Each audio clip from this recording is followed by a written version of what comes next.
Hello, everybody, and welcome back to What We're Into. This is the show where we talk about what we're into, specifically TV shows and the like that we're enjoying right now. I'm your host, DJ Wooldridge. With me, as always, is Roxy Stryer.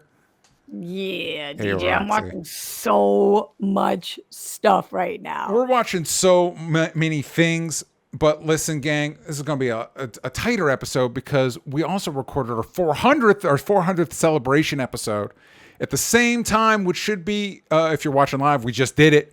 If you're watching this show when it comes out, it'll be coming out soon. Stay tuned for that. But very exciting. Sal joined us for that. But I did want to take a second to talk about the stuff that we're watching. Specifically, we're going to touch on Rings of Power because as of this recording, that just dropped. I believe it dropped 3 episodes. Roxy and I watched the first one.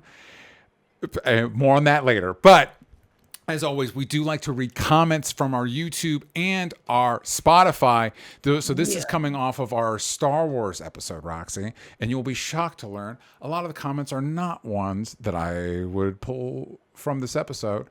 But the discourse is apparently racism's not a thing and had no factor in the Acolyte being canceled. So that's good to know, I guess. Agreed. Racism is not a thing. Yeah, it's Why not. is everybody talking about it? Toxic fandom. What are you talking about? What are you talking about? But here's some of the comments. Super True to You said, really love this episode. And Andres takes Andres's takes here, really putting out the organized timeline of hate that happened that I wasn't really privy to. To put it in perspective, I'm an Afro-Latina who never was into Star Wars, couldn't get into it, and hadn't really watched any of it. I will say that what pushed me to get into this show, speaking of the Acolyte, was seeing fan edits on TikTok and Twitter, and Manny, I won't deny. I won't deny that, but I stayed for the show and characters itself because it finally felt like I was being seen and I enjoyed the story. So to then see it canceled, to see the massive hate and vitriol for the cast and crew, it's disheartening, and it just proves that this is a fandom that I have to be careful with because the hate can be severe. I don't know if I want to continue my journey after the cancellation as well, because it just shows me that Disney and Lucasfilm is listening, Disney and Lucasfilm is listening to, and it's not me. I hear this with my whole heart, and it's frustrating. After our episode, I actually got a few DMs about it. Yeah. And I hope they were nice and chill. I hope they actually were. Oh, good. It was people who felt like you and I did, who liked it and were like, wait, what? Like, what? Why? And I said in that episode that I wish that I'm glad that it got canceled because I just didn't want to keep doing this. Mm-hmm. But that was like a turn of phrase. I didn't really mean I'm glad it got canceled. I wasn't hoping for the bullies to win. Yeah. It just meant I'm tired. Yeah. Yeah, it's exhausting. I did think one more comment I wanted to read from Marsh Sundin. I too had people trying to convince me to hate the Acolyte. I loved it. Those people can kick rocks. Yeah. I was thinking about, because it's disappointing. It's just disappointing, and it's disappointing, and it's tough because our Star Wars episodes tend to do pretty good, specifically our Acolyte episodes. But the comments, I've been told to engage with the comments more, and on those Star Wars videos, it's a challenge. It is difficult. But I want to put this out into the universe in hopes that something happens with it, and it won't help you, Roxy, because you're not animation is not your preferred medium. But I do think a good way to continue this story would be to pick one of the anime studios that worked on Visions. Each episode was done by a different studio. Pick one and continue this story specifically as an anime, because animation, whether it should be or not, traditionally is cheaper than live action. And also, I think, like our conversation, for those that haven't heard yet, there's a brief conversation about manga and anime in our 400th episode. But that audience tends to be more diverse. There's a bit larger female contingent, larger queer contingent that enjoy anime and manga. And I think that they, in the soap opera, operatic aspects of the Acolyte, they will be more open to. And also, especially if you're looking at like Studio Mir, who did Avatar: The Last Airbender and stuff like that, the action scenes could just be equally as kick-ass as they were in that show. So it's like, as somebody that wants to see this story continue, it's like, maybe an anime, please? But how are you going to see Manny Jacinto's face? I agree, but some of that animation is real good, and they could. I would hope they would bring back a lot of the cast. Granted, a lot of the cast is no longer within the story of the show with us. Most of the cast did not make it out of that series, but I would hope that you could get Amandla back and Manny back to do voice acting, and I think it was Leslie Headland was the showrunner, and whether she would still showrun because it's not live action, I hope that she would. I want to see the story continue. That's all I'm saying. Do you think that Amandla and Manny? I have no idea whether this is true or not, but do you think at this point, and what's the name of the creator? You just I think it was Leslie Headland. Leslie Headland. Yeah, that's. Do you think Leslie and Amandla and Manny are like, fuck you guys? I hope not, because I hope they're also seeing it. Very well could be, but I hope they're also seeing a lot of the positive feedback that's there too. And I don't know about you, Roxy. You and we've been getting a lot of heat for pointing this out, but I'm also just talking about my observational reality. I look at the people throwing out the toxicity, and I look at the people that are mostly positive about this show, and they're just demographically different. And so I would like to think these creators could look at that and read between the lines and see what's happening. But to your point, I kind of don't know. I imagine just like 5 years ago, 2 years ago, pre-pandemic, whatever, signing up for a Star Wars or a Marvel was like the hot ticket. And I imagine now there's a little bit more like, do I really want to dive into that world? That, you know what I mean? Do I really want to deal with that? I think is a conversation these people will be having more. As a person of color, do I want to deal with that? Which is the craziest part, because then like the only actors that are going to want to be, or a non-binary person, or like the only actors who are going to want to be in this are the people who feel like they're not going to get heat, which is the white dudes. Yep. Which is what, and frustratingly, and not all of the criticism. I said it. I'm saying it. Not all of the criticism, but I'll tell you, a lot of the criticism I'm seeing, the ones that, dude, there was a comment in our last video that was like, who cares if we're mad about them feminizing Star Wars? I'm like, what the fuck does that even mean? Like, what is that even? What are we talking about? So my point is, a lot of the criticism we're specifically engaging with, as in commenting on our video, that's what they're rooting for. They just want it to be white dudes all the way down. And so for people to get frustrated that that's what we're commenting to, I guess be louder than those assholes. I don't know what to tell you, man. But I'm just saying that's the criticism I've been seeing and engaging with. So like, I don't want to have to be louder. I want to crawl into a hole and sink sometimes. I feel crazy sometimes defending art that isn't mine. For real.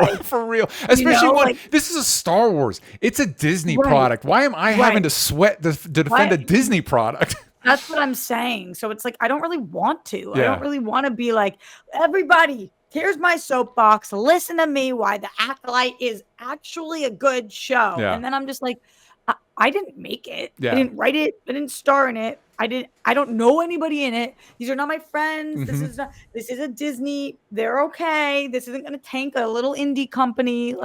So I don't really want to spend my time arguing with people about something that isn't even mine. Yeah. That like I liked, but I'm not even out here being like, this is my baby. It's like, I like this as much as I like a lot of TV shows. Yeah. I think what we're saying is, if you're mad at The Acolyte, go watch Crust in theaters in September. Hopefully in a theater near you, or on video on demand. Real quick, before we get into our shows, I did want to touch on a little bit of the news that, as of this recording, just dropped. I don't know if you saw this, Roxy, but we do have official word on Jurassic World 4. Who's in it? Who I know, apparently, I didn't know who's directing it, but apparently that's been a thing. But we had some images drop, so I guess they're already even filming, which was wild to me. I didn't know that. Jurassic World 4 is officially titled, this is according to The Hollywood Reporter, officially titled Jurassic World Rebirth. Wow, I bungled that. Jurassic World Rebirth. It is directed by Gareth Edwards, who also did Rogue One and Godzilla. It is starring Scarlett Johansson, Mahershala Ali, and Jonathan Bailey, and is written by David Koepp, who wrote the original Jurassic Park. The synopsis appears to be, or like the general pitch of the movie tends to be, in the new movie, Only a limited number of dinosaurs remain and live in specialized biospheres, and 3 of these creatures hold the key to a potentially life-saving drug. Covert operations expert Zora Bennett, played by Johansson, attempts to secure the genetic material from the dinosaurs, but ends up stranded with a civilian family on an island that holds a secret being kept from humanity for decades. What do you think about this, DJ? I think that title, Jurassic World Rebirth, is about as generic as you could possibly get. I do not like the Jurassic World movies. But I do think Gareth Edwards, he can be hit or miss for me, but he does feel like he did Godzilla, he did this movie called Monsters, he did Rogue One, he did The Creator, I think that was what that was called, with David Washington.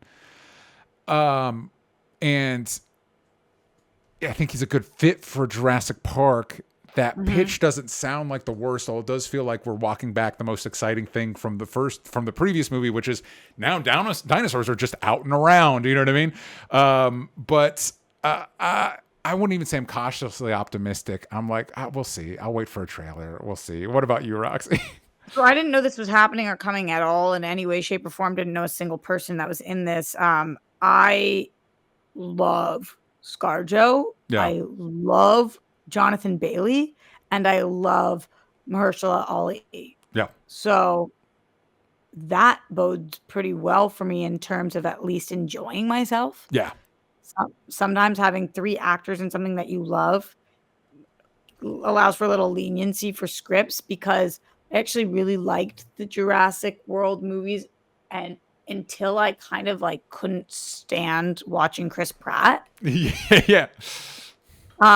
And I don't mean that even like, I'm not one of those people who goes out there and is like, I hate Chris Pratt. I don't feel that way. But I only say this because it was affecting his performance.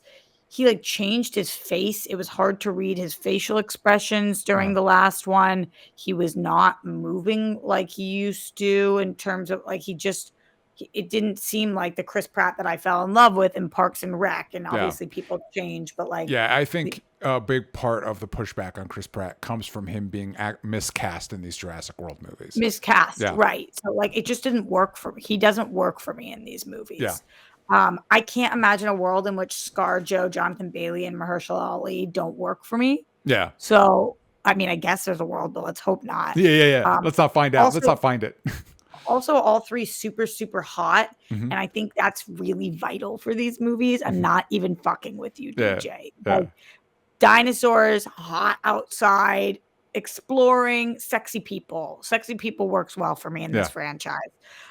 So I understand that all I'm giving you right now is complete fluff. I mean, that's what we have to work with. So, but it's fluff that I like. And actually, I'm excited about the rebirth element of this, because I am ready for this to not be what it was. And the franchise to be reborn. Yeah.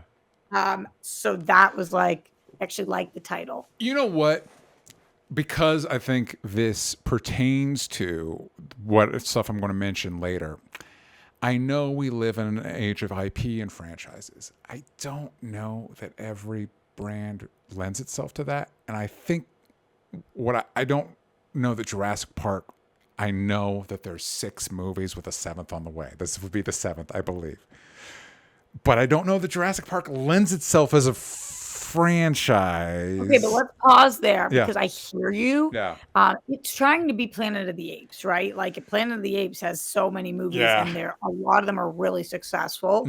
But let's keep in mind, with Future Baby on the way, this is the biggest dinosaur franchise. Yes. It is the dinosaur. Yes, it is the dinosaur franchise. What do kids love? Kids be loving dinosaurs. This kid specifically, Roxy, I don't even know if you know this. A lot of our baby stuff is dinosaur themed. So you're not, the direction you're heading in is not wrong. It's not wrong. I love the original Jurassic Park. It's very obviously the best dinosaur movie of all time. Yeah. Not even just the best dinosaur movie in the franchise. Yeah. I love the original Jurassic Park. So I love that we keep making dinosaur movies. I know it sounds like I have kids with how much I bring up the children. Yeah. But like, they deserve to have dinosaur movies that are coming out in theaters that they can see in theaters.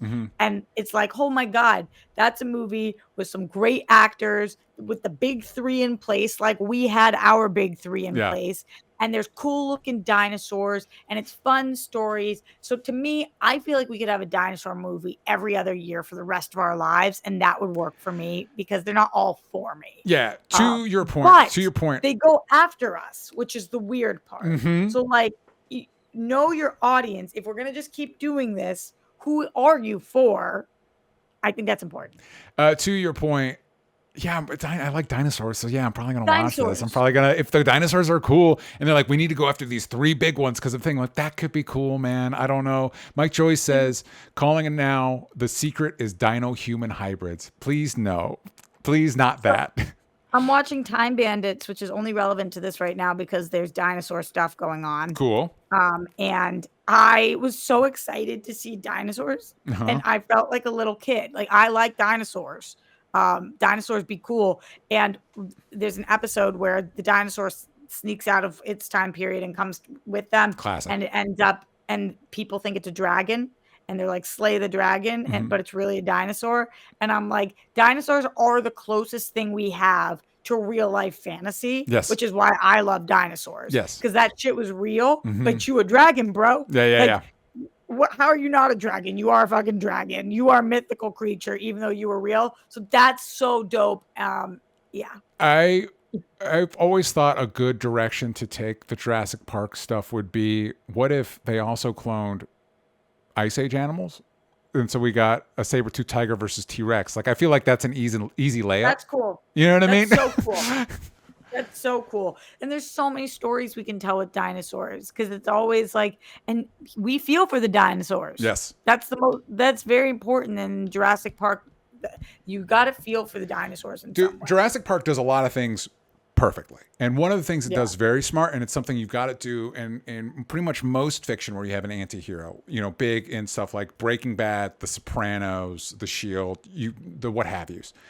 If you have a character that is antagonistic, but you need your audience to like them, you introduce somebody worse. So, Jurassic Park, we love the T-Rex. We want to see the T-Rex eat people, but we like T-Rex. So what do? You introduce the Velociraptors, which are scarier. And so then you end with T-Rex versus Velociraptor. Win. Everybody wins. Win. Everybody wins. If this movie rocks, how great would that be? That'd be awesome. Yeah. That'd be awesome. So it does. I will, and to your point, the Scarlett Johansson, Mahershala Ali of it does feel like a tonal shift from what we were doing with Jurassic World. So cool on that. Now, let's get into some of the shows we've been watching. We're going to slip a movie in there because it's an older movie, but Roxy and I just watched it, and I haven't had anybody to talk about it. No, let's start with what the kids are here for, which is Rings of Power.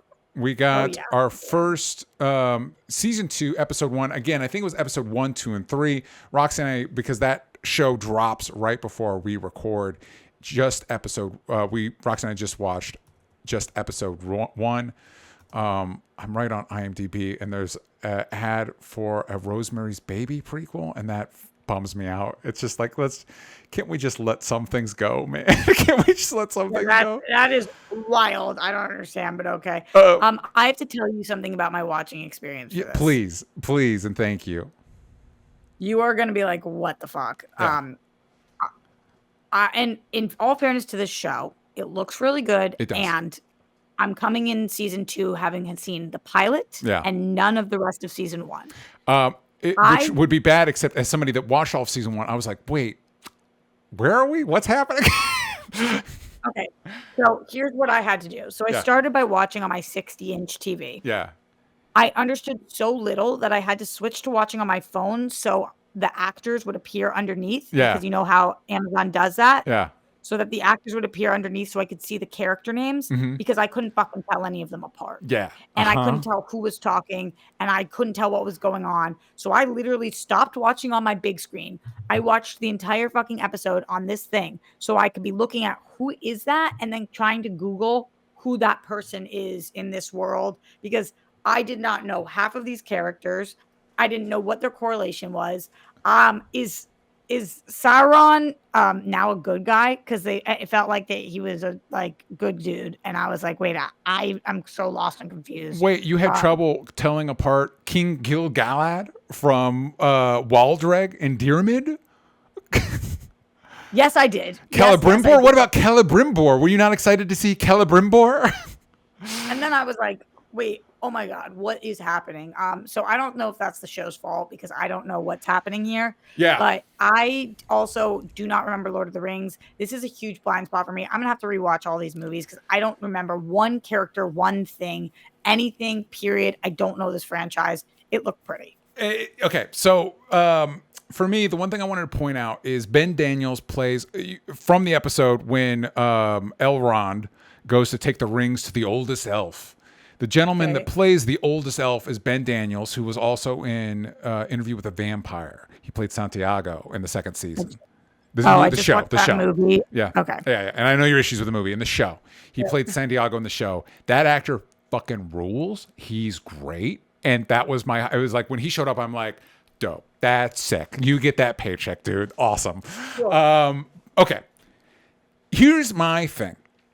Because I watched all of season 1 and I watched this episode. And to answer your question, Roxy, we tried to do a switcheroo last season where this guy that we thought was one guy and was a good guy turned out to be Sauron in disguise. And so now I think the opening sequence of this episode is how he fooled Galadriel. Yes, and that's what ends up happening. Okay, so my understanding based on the quick preview is he didn't look like it. She's like, who are you? Then we find out that that's actually Sauron. Yes. But then we start this episode and he dies, but he didn't really die. Flashback. That's a flashback that leads up to him meeting Galadriel. Yeah. Yeah, okay. And isn't that seems like a good dude. Yeah. There's something wrong with my picker because I was like, oh, he's a good guy. Yeah. Interesting too that the whole plot of last season is Galadriel being tricked by Sauron, and then and now in this episode she's like, but I know I was deceived by this guy and he's the ultimate evil, but let's keep those rings. Like good character work, show. Good job. I don't know why that would be the takeaway she got from last season, but sure, I guess. And she's in the movies. Yeah, she's played by Cate Blanchett in the movies. Yeah, that's what I thought. Yeah. Okay.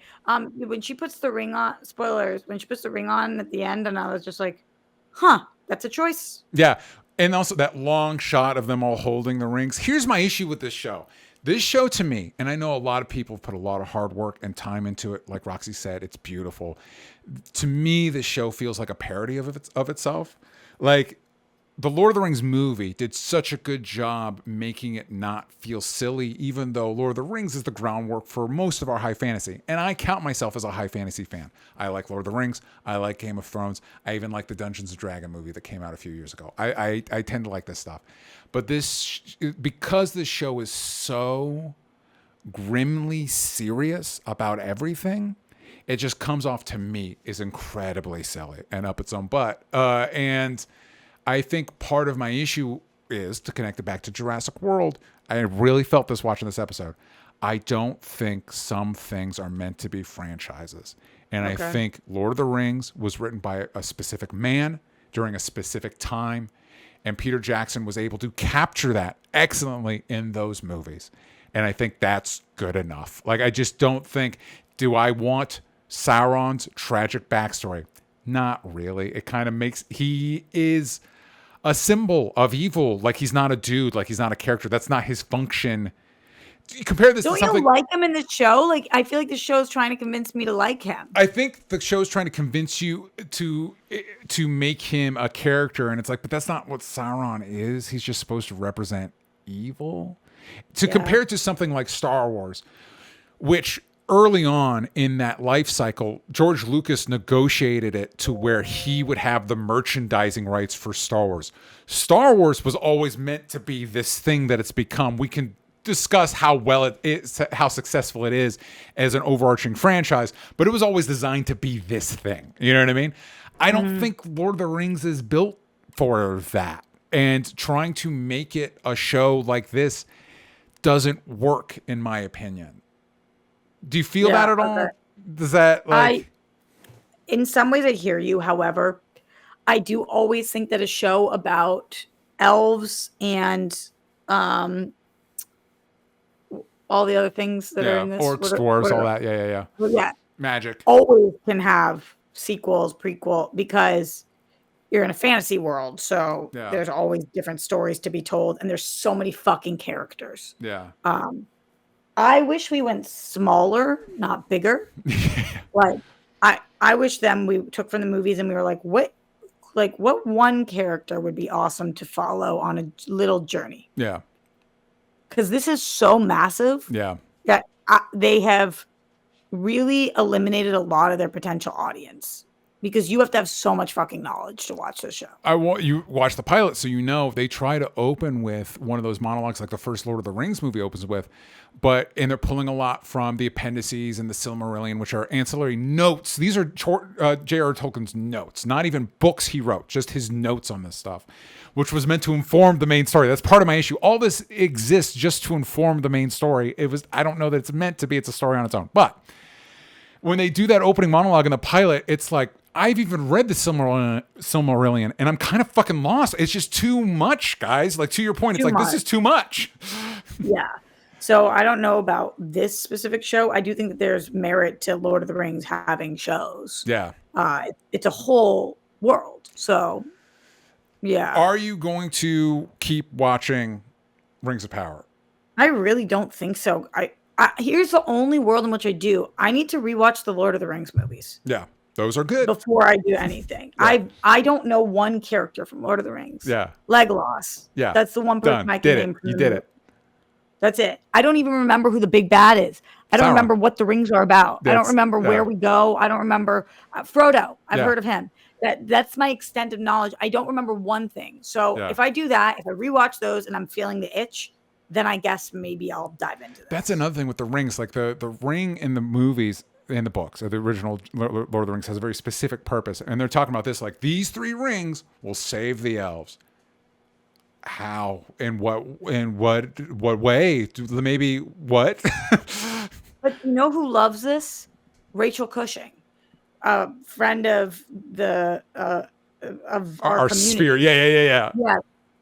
Why I mention that is she's the biggest Lord of the Rings fan I know. Yeah. So I'm happy that the die-hard Lord of the Rings fans seem to be liking this show. Good for them. But you cannot spend $1 billion on a show for the 0.001% of the population. Yeah, I agree. Let's talk about a show real quick that's a little bit more accessible that I've been catching up on. And I do want to know your thoughts. Are you caught up on BEL-AIR season 3? Hell yeah. Okay, I am at episode 5. That's where I think... Because they've been dropping chunks. Like, when I went to... You and I just talked about it last week, and I was like, oh, cool, we'll check it out. And it already had 6 episodes up, and now I think it's like 7 or something. It's like, I'm caught up. Wherever it is, I watch until it won't let me watch it Here's my issue.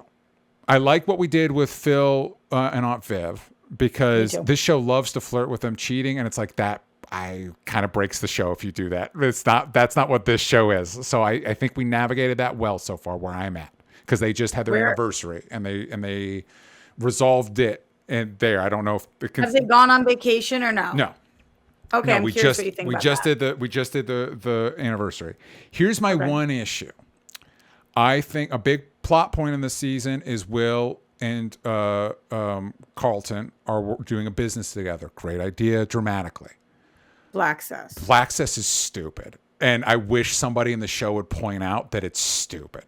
Like, we've got a lifestyle. We've got a lifestyle brand. Dude, you're selling T-shirts. You're selling T-shirts. Yeah, but you're crushing it. And it's a concept. I love Black Sass. I love it. I do think it's true to that community where it's like, hey, we're rich. We kind of can't fail. So let's do some stupid bullshit and basically get paid for being rich. That's how the Kardashians work. That's realistic. I just think it's really dumb. And I wish somebody... Wait, you haven't gotten to the pitch meeting. Wait. Here's the one good thing that came out of it. There's a plot point, and it's silly and stupid and wouldn't work. But there's a plot point where Will needs to talk to this one rapper because they need to sell 1,000 shirts.